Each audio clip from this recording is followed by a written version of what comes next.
Traditionnellement, la saison des randonnées à moto reprend en avril et c'est le moment choisi par l'Agence wallonne pour la sécurité routière pour appeler à la vigilance et à la prudence quant à la présence de motards. Mais au fond, pourquoi tant insister sur ce point ?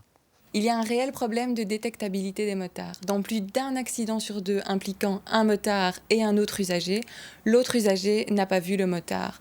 On comprend donc l'importance de rappeler régulièrement aux usagers qu'il faut être attentif à la présence des motards.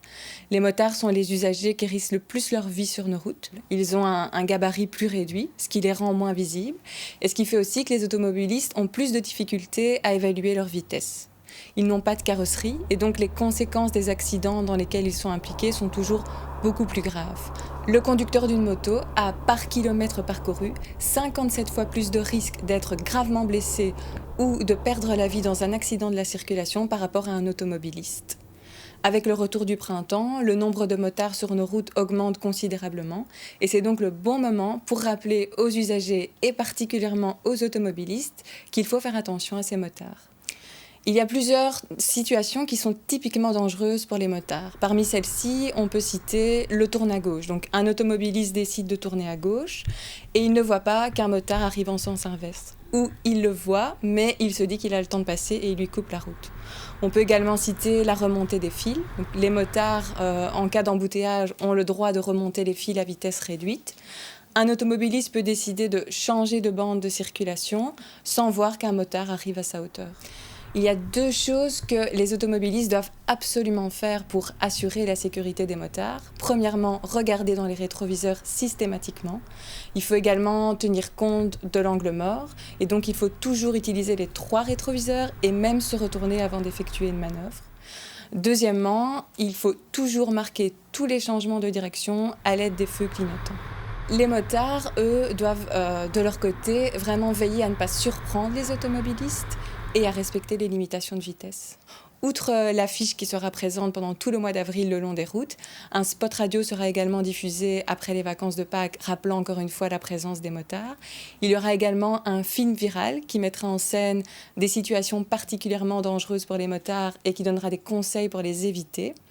Et en guise de clin d'œil, un petit motard parfumé accroché au rétroviseur sera distribué gratuitement via un titre de la presse quotidienne. Hormis quand il neige ou qu'il y a du verglas, les motards sont de sortie toute l'année. C'est donc en permanence qu'un automobiliste ou un camionneur doivent faire attention à la présence de motards dans la circulation. Mais souvenez-vous que pour repérer un motard ou pour évaluer correctement sa vitesse, un bref coup d'œil ne suffit vraiment pas. À la question de la semaine dernière, il fallait répondre qu'en aucun cas, un cycliste ne peut rouler sur un trottoir en agglomération s'il est âgé de plus de 8 ans. A gagné cette semaine un lecteur MP3 MP4 Lenco. La question, sur une autoroute à 3 bandes ou plus, les motards peuvent remonter un bouchon entre les 2 fils les plus à gauche, les 2 fils les plus à droite ou entre n'importe quel fil.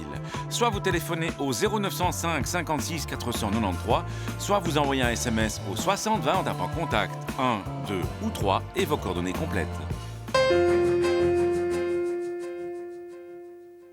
Il y a pas mal d'endroits où l'arrêt est autorisé, le temps nécessaire pour embarquer ou débarquer des personnes ou des marchandises, même si le stationnement y est interdit.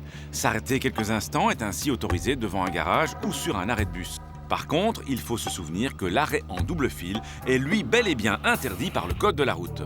S'arrêter en double fil perturbe bien entendu la mobilité des autres conducteurs, mais surtout oblige ceux-ci à des manœuvres inutiles et dangereuses, surtout quand ce sont des cyclistes qui doivent les contourner. À éviter donc. À la semaine prochaine et d'ici là, bonne route!